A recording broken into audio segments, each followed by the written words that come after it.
Drage gledalke, dragi gledalci, pred nami je nova epizoda oddaje Moč poslovne podpore. Danes je z mano Andreja Boštjančič, ki opravlja eno ključnih funkcij v podjetju Bluebit. Andreja, povejte, kaj za vas pomeni moč poslovne podpore? Ja, zame pomeni, da povezujemo ljudi, da jih poslušamo, tako da skupaj strmimo k enemu cilju, da smo uspešni v svoji organizaciji.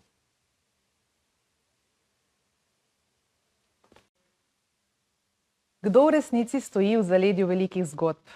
V oddaji Moč poslovne podpore razkrivamo nevidno silo, ki poganja sisteme.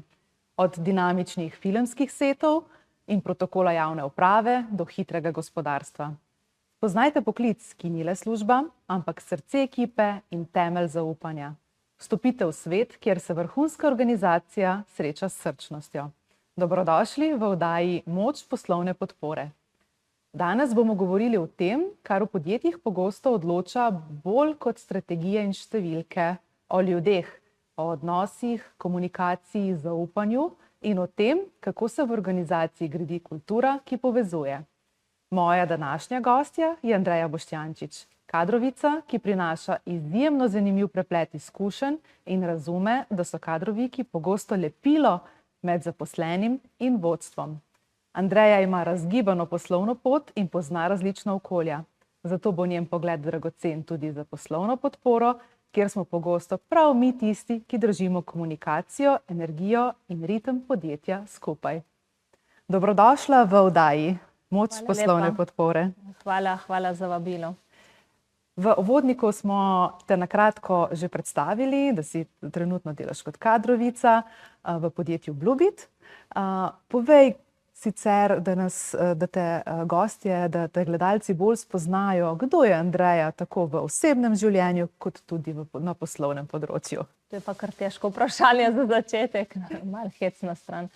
Ja, jaz sem Andreja, kot boš slišala, na glas me vleče na rodno Primorsko, kjer sem pač tudi odraščala in živela.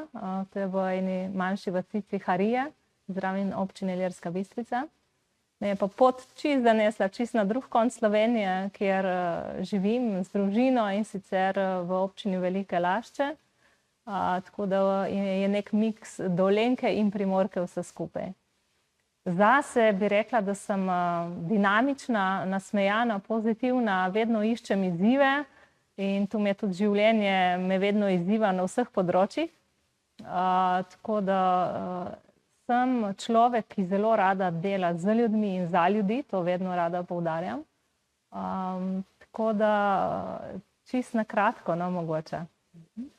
Vaša pot do trenutnega delovnega mesta kadrovice, do HR-ja, pa ni bila tako klasična. Kako vas je poslovna pot pripeljala v svet, kjer trenutno delujete? Ja, bilo je zelo razgibano, no. Nikoli si nisem predstavljala, da se bom obula v čevlje kadrovnice, to res priznam.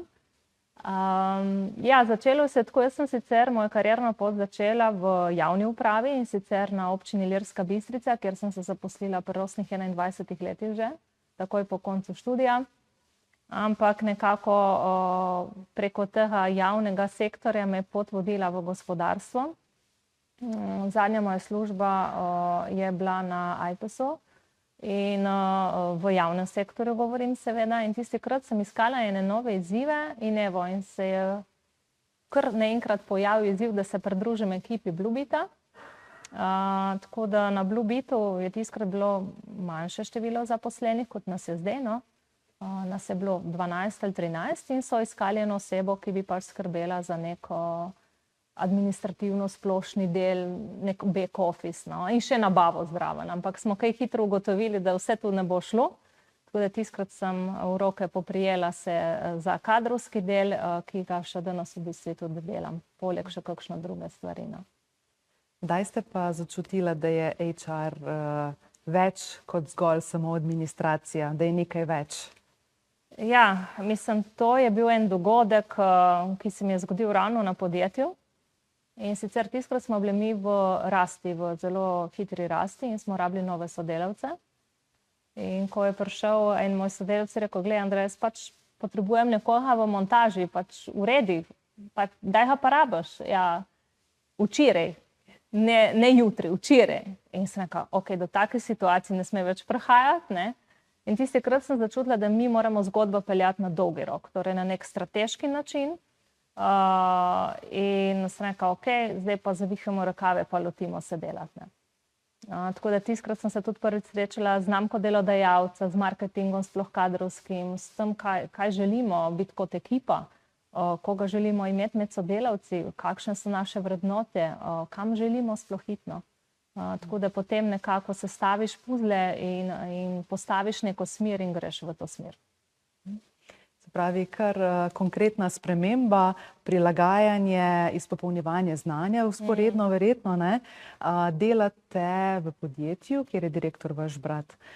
Mogoče se včasih sliši to nekaj, wow, fajn, ne? Ampak po drugi strani pa vemo, da v družinskih podjetjih je treba potem veliko več prilagajanja, vseeno je neka ločnica med tem, da sta brat in sestra in med tem, da sta tudi sodelavca. Ja, jaz sem se ekipe malo pozneje pač priključila in to je bilo 2019, podjetje obstaja že od 2009. Lastnik in direktor je moj brat. Tistikrat, ko sem pač imela ta izziv, da poiščem novo zaposlitev, nek nov izziv, ko sem iskala, je pač prišlo tako, a prideš mogoče sem, ne, je bilo kar to, ne vem, če bo to šlo. Sem si mislila, pač le sva res brat in sestra, se razumeva, ampak sva čisto drugačna karakterja. In tistikrat sem se peljala v službo, takrat sem rekla, noč, če ne bova provala, ne bova vedela. Tako da sva poskusila 2019, jaz še vedno sem zdaj del ekipe. Ja, včasih je težko, včasih me kdo vpraša, kdaj sploh pomisliš na odpoved, ne. Pa ja, velikokrat tudi ja, ampak vztrajam zaradi odnosa, ki ga imava, ki moram res reči, da sva ga odlično manevrirava v tem poslovnem okolju. Sicer sva vsak mogla tudi pri sebi malo počistiti stvari, malo tudi osebnega razvoja narediti, ne. In nekako uspeva, no, vsak voditi tisto stvar v podjetju, za katero smo pač dobra, no. Tako. Pravi, ni vse tako, kot se sprva sliši enostavno, ampak je potem še več dodatnega vložka in tudi potem, da lažje sodelujeta. Kaj bi pa rekli, da je v bistvu, da so tiste ključne vrednote pri delu z ljudmi, ki jih je potrebno spoštovati v takem podjetju? Ja, prvo je definitivno neka empatija, da moram reči. To se mi zdi ful pomembno. Druga stvar je to, da je odprta komunikacija. To se mi tudi zdi zelo pomembno, da pač imamo mi med sabo odprto komunikacijo, da smo se na enakem nivoju, čeprav nismo, ne, ampak da ima vsak možnost tudi nekaj povedati, tudi povedati dobro, slabo, ker tako lahko mi še boljše naredimo za vse skupaj, ne. Tam je tako, no, res odkritost, empatija in integriteta, to se mi zdi zelo pomembno, no. Tako. Kaj vas pa napolni z energijo še izven službe? Radi delate z ljudmi, ampak včasih je to delo tudi naporno, imamo različne karakterje. Ko se vaš delovnik konča, verjetno ni čisto fleksibilen, kaj počnete, da se potem sprostite in napolnite energijo, baterije za potem za vse nadaljne aktivnosti? Ja, včasih je kar, mislim, kadrovniki smo ravno tam, jaz rečem, v nekem sendviču, ne, pač med vodstvom in zaposlenimi in je stresna služba, ne bom rekla, da ni, ampak ko vidiš nekaj potem premika naprej, te to zadovolji, no, vidiš, da je nek učinek. Stres ponavadi pride in ga dam ven čez šport. To je prva stvar, ki jo imam, res se tega držim, ali je hoja v hribe, včasih se pohecam, da če grem v hrib, pa kaj krčim, da upam, da me nihče ne sliši, ker tako dam pač ven. Hoja v hribe, pač vadba, grem 2-krat na teden, se tudi udeležujem različnih vad, no. In to mi je najbolj tako, ko me sprošča.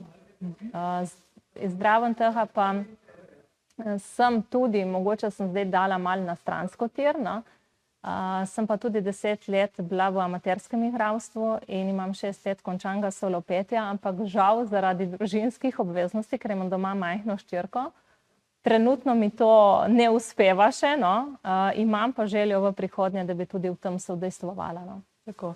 Pravi, prihodnost je še odprta, gledališki oder čaka na pravo priložnost. In to je tudi ena zelo pomembnih kompetenc, bomo mogoče se še v nadaljevanju po odmoru bolj konkretno lotile. Kako zelo pomembno je tudi, da ko iščemo kader, vemo, kaj radi počnejo v prostem času, ne? Ja, res je. Ja, tudi tu je zelo, jaz dam poudarka, ker se mi zdi, da če nas še zraven nekaj osmišlja, je to dodana vrednost, ki jo pač lahko človek ima. Tako. Evo, zaenkrat hvala. Drage gledalke in dragi gledalci, mi pa se zopet vidimo čez nekaj trenutkov. Drage gledalke, dragi gledalci, gledate novo epizodo oddaje Moč poslovne podpore. Z mano je Andreja Boštjančič iz podjetja Bluebit.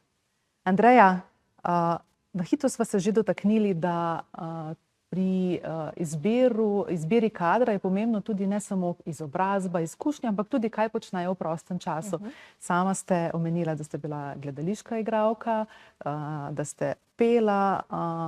Verjetno je to tisto, kar nam da še dodatno referenco potem pri ko se javimo na neko prosto delovno mesto. Kako vi gledate na te dodatne dejavnosti? Ja, zdaj odvisno tudi za katero delovno mesto, ne. Definitivno, če si povezan z ljudmi, delaš z ljudmi, če se jaz primeram za pač moje delovno mesto, je zelo pomembno, da imaš kompetenco, da lahko pač, ne vem, nastopaš, da znaš jasno izraziti kakšna stališča, ne. Ker vseeno se mi zdi to zelo, zelo pomembno. Pač odvisno delovnega mesta, definitivno, ne. In ja, pač super je že to, da nekdo reče, da je pač gasilec. Zame to pomeni, da je to timski človek, ne. To se mi pač, to je ena izmed, da ima reči, prispodob, ki jih lahko gledam.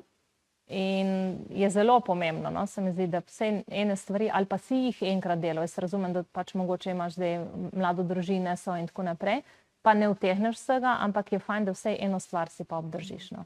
Se pravi, je prav, da se izpostavi poleg izobrazbe vseh delovnih izkušenj tudi, kaj počnemo v prostem času, ker je lahko to včasih tudi mogoče ključna točka, ko sta dva kandidata zelo primerljiva. Lahko tudi, ja. Tako.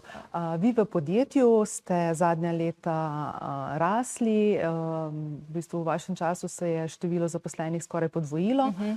Imate kakšne težave pri iskanju kadra? Zdaj moram reči, zaenkrat ne, ker smo zelo dobro na začetku postavili neke strateške korake pri sami zaposlitvi.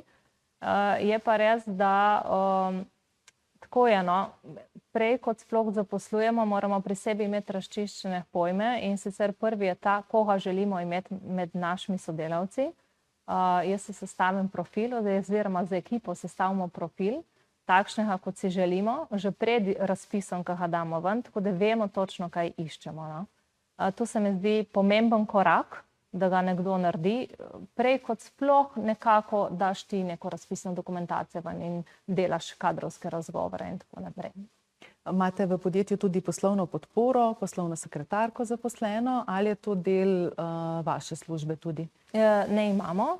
Torej v mojem oddelku, v splošni služba smo še, v bistvu so še 3 punce, no, ena skrbi za vse, za računovodstveni in finančni del, ena pa res, 2 sta pa malo operativni, no, malo je pač operativni del še ostal kadrovski, ki ga jaz pač trenutno ne delam, no, zgolj bolj strateški del.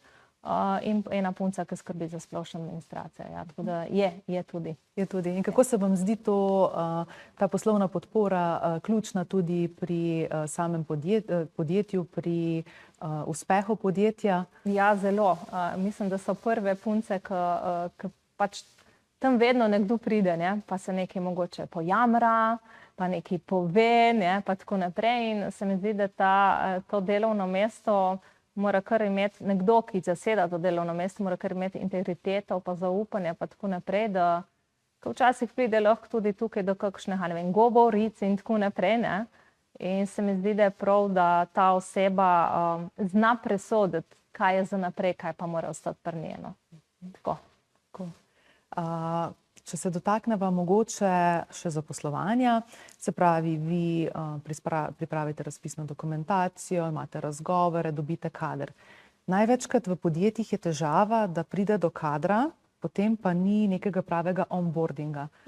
Delavec ne ve v bistvu o podjetju nič, ni mu predstavljeno, na kratko se mu pove, kaj naj dela, ne pozna sistema dela, ne pozna zakonodaje, ne pozna hišnega reda. Vi omenjate, da je to eden ključnih korakov. Seveda, če mi želimo kader zadržati že v začetku in ga ljudem predstaviti v najboljši luči podjetje, je zelo pomemben onboarding. Kaj se vam zdi oziroma kaj pravite, da so tisti ključni koraki pri onboardingu novega sodelavca? Zdaj tako, ne, že v drugem krogu, pri nas drugi krog poteka tako, da ga opravljajo kar na podjetju, ker želimo res izvedeti, ali ta potencialni kandidat je za nas, ne? Oziroma, z druge strani tudi želimo, da kandidat dobi neke občutke od nas, ne? Ker tako pač dobimo win-win kombinacijo. In že v bistvu tukaj se začnejo neki zametki, bom jaz tako rekla, nekaj jaz rečem pri onboardinga.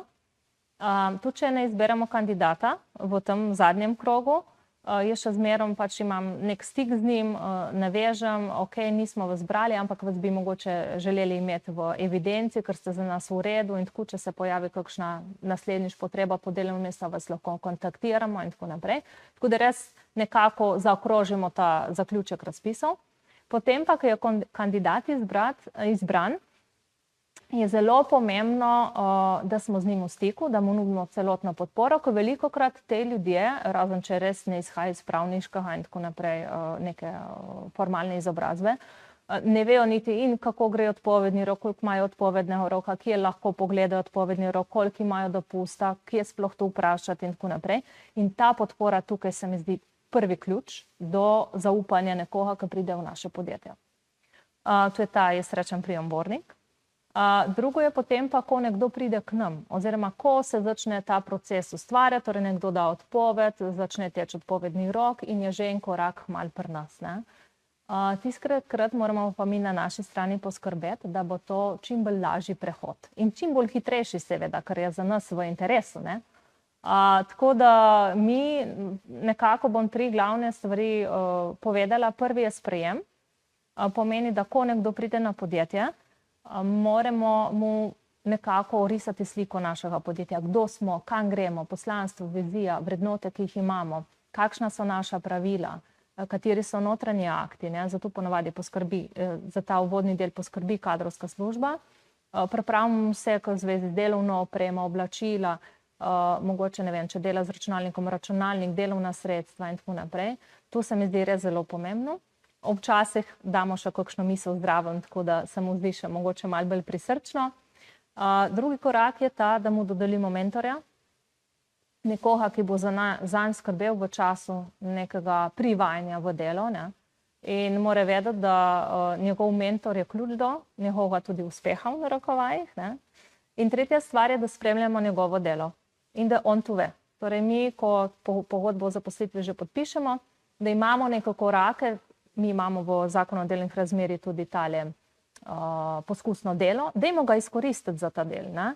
Dajmo po mesecih dati, kakšni so cilji, ki jih želi nekdo doseči, kaj mora ob tem znati, uporabiti. In dajmo se vsak mesec vse z nekom, da vidimo, kakšen je njegov napredek in o tem tudi nekaj zapisati, da vidimo, kako napredek gre po mesecih naprej.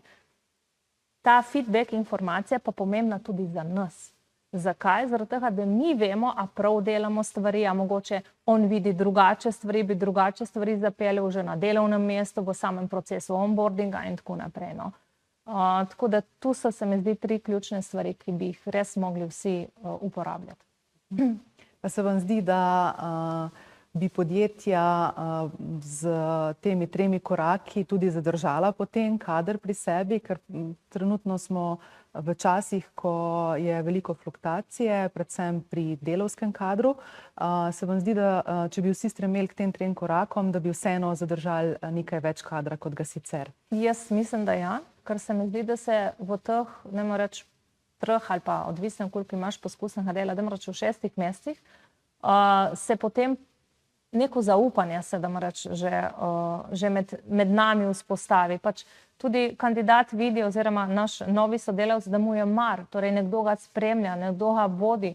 Želimo pač, da se čim prej uvede delo, vsi nekaj delamo na tem, ne. Njegova informacija je tudi zelo pomembna za delodajalca, ne. In tu se mi zdi zelo pomembno in je mogoče tudi delček prispeva k temu, da imamo potem manjšo fluktuacijo.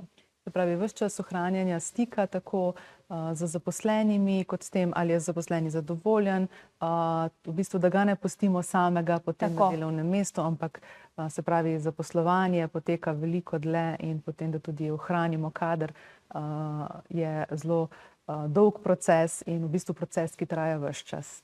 Tako. Medve bova zopet nadaljevale po kratkem premoru. Dragi gledalci, drage gledalke, se vidimo čez nekaj trenutkov. Drage gledalke in dragi gledalci, gledate novo epizodo oddaje Moč poslovne podpore. Danes gostim Andrejo Boštjančič iz podjetja Bluebit. Andreja, slišali sva že, kako zelo ključno je, da poleg tega, da kader zaposlimo, tudi skrbimo za kader. Se pravi onboarding, preboarding in potem ves čas v bistvu, da spremljamo kader, ki ga imamo v podjetju. Kako pa vidite prihodnost razvoja na področju HR? Ja, mislim, da bomo še kar mogli dosti delati. Veliko opažam, da veliko govorimo, malo manj se zavedamo, kaj vse delamo. Ampak definitivno ga vidim tam, da bomo mogli malo spustiti administracijo in več med ljudi. To je ključno, no, se mi zdi. Tako da bomo potem lažje mogoče razumeli, lažje videli kakšno stvar in lažje tudi preprečili, da moramo reči odhod sodelavca, ne. Ker če smo med ljudmi, jih vidimo, jih zaznamo, jih znamo prebrati, ne, in jih čutimo. To je tudi zelo pomembno, no, ker se mi zdi, da kadrovniki premalo se opiramo na svojo intuicijo, ker nas nikoli, da moram reči, ne izda in nam prav pove in se mi zdi, da je to ključno za naprej za HR. Kot ste omenila, intuicija, ne? Tako pri kadrovnikih, kot tudi pri poslovni podpori je oseba tista, ki začuti nekoga na drugi strani, ki zna reagirati, ki zna prebrati tudi tiste lastnosti, ki mogoče niso napisane. Digitalizacija, umetna inteligenca prihaja z nevzdržno hitrostjo v vse segmente poslovnega sveta in tudi privatnega. Otroci v šolah se poslužujejo. Ta meja se mogoče v nekaterih primerih kar malo preveč zabriše, ne? In kako vi vidite umetno inteligenco v prihodnosti? Bo lahko del tudi kadrovskega sveta, človeških virov, ali še zmeraj mislite, da je boljš neka jasna ločnica pri tem, kaj neka umetna inteligenca lahko in kaj lahko kadrovnik kot oseba? Ja, mislim, tako bom rekla, definitivno je dobrodošla do neke mere. Jaz še zmeraj mislim, da ljudi ne moramo nadomestiti, no. Je pomoč, definitivno, predvsem pri tej, ne morem reči, podporni službi poslovanja, ne. Hitrejše lahko kaj napišeš in tako naprej, ampak vseeno se mi zdi, da ta stik z ljudmi te ne more ta inteligenca nadomestiti, no. Tudi ljudje smo zato, ne se mi zdi, na svetu, no. Tako da jaz vidim jo kot podporo, ne kot glavni faktor, deleč od tega, je pa ena velika pomoč, ja, ki jo moramo pa pametno uporabljati. Ko smo že ravno pri digitalizaciji, v zadnjem času, v bistvu po covidu, se marsikatero podjetje poslužuje predvsem online razgovorov, vsaj v prvem krogu. Kakšno je vaše mnenje o tem? Ja, jaz nisem glih pristaš tega, no, če povem po pravici, ker na ekranu je lahko marsikaj. Jaz želim človeka začutiti v živo.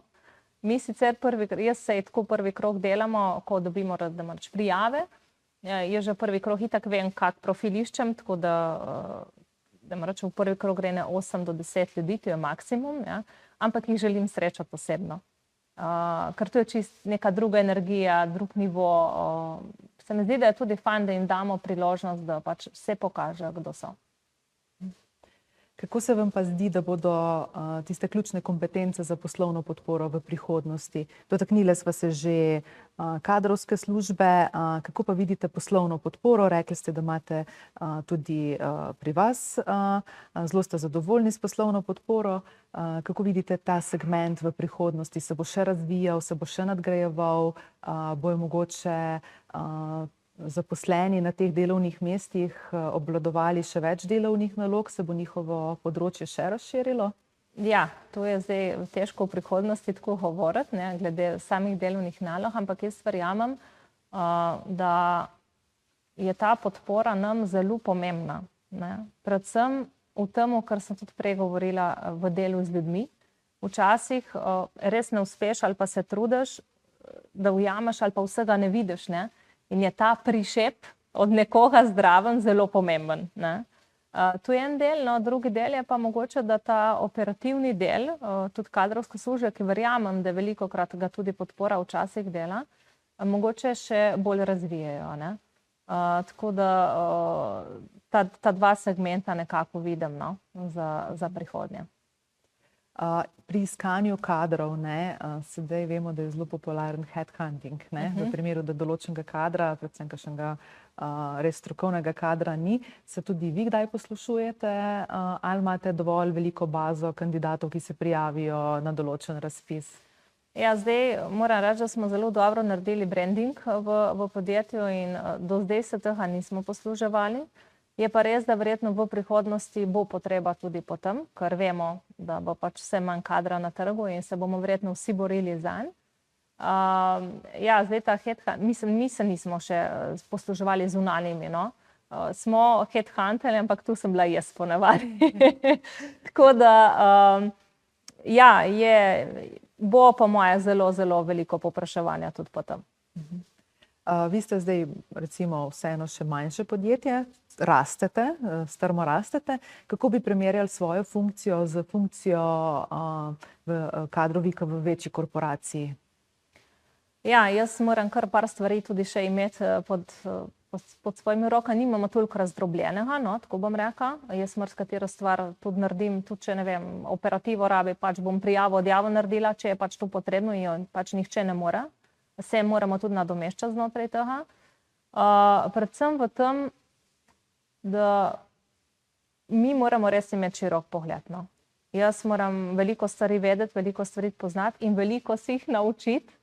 Predvsem, ko podjetje raste, to zelo pomembno. Ne.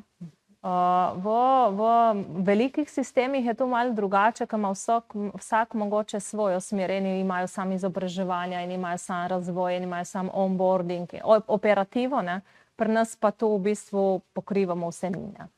In je to včasih zelo težko, bom rekla. Težko je tudi na vseh področjih napredovati. Moramo kar zelo migati, no. Tako da mogoče ta večja podjetja imajo to možnost, da lažje napredujejo, ker pač vsak skrbi za neko svoje področje, ne, in tudi lažje mogoče v tem dela, ne. Velikokrat sem se vprašala, ali lahko jaz veliko podjetje delati, ne vem, mislim, da ne. Predvsem tu, ker sem vajena tudi odločati, no.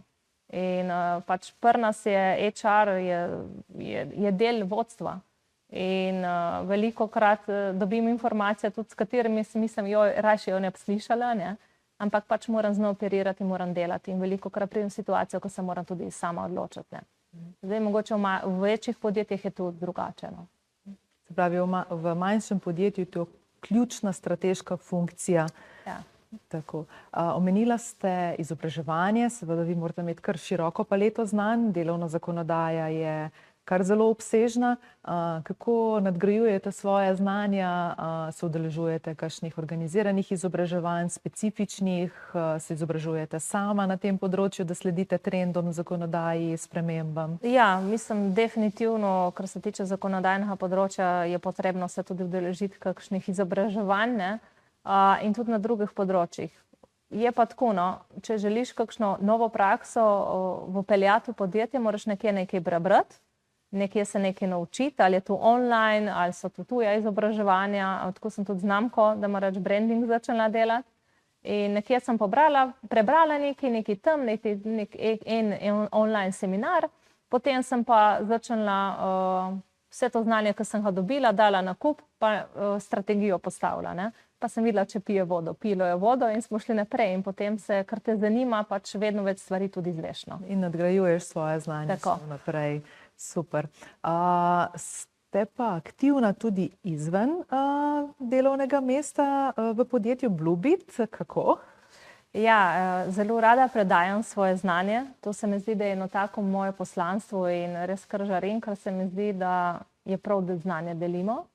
Tako da velikokrat izpeljem kakšno delavnico, kakšno predavanje, motivacijsko predavanje. Imam pač različne tudi izkušnje iz svojega življenja in velikokrat to jaz rada malo prepletam. Tako da to me res veseli in z veseljem to počnem, no.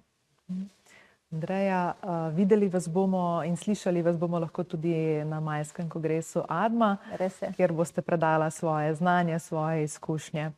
Zdaj najin čas se počasi izteka. Najlepša hvala za predajo svojih izkušenj, znanj, da smo spoznali, kdo ste, kako pomembna je kadrovska funkcija v podjetju tudi za samo uspešnost podjetja, za kader, da kader tudi zadržimo, ne samo, da ga dobimo, ampak da delamo z njim tudi naprej. Tako da res najlepša hvala. Vidimo se maja v Portorožu na kongresu ADMA. Hvala lepa. Danes smo dokazali, da poslovna podpora ni le organizacija dela, ampak tudi moč odnosov, komunikacija in kultura podjetja. Za vsakim uspehom stoji ekipa in za vsako ekipo nekdo, ki zna povezovati, poslušati in ustvarjati stabilnost, tudi ko je najtežje. Hvala, ker ste bili z nami v oddaji Moč poslovne podpore. Do prihodnjič, ostanite srčni, pogumni in ponosni na to, kar počnete.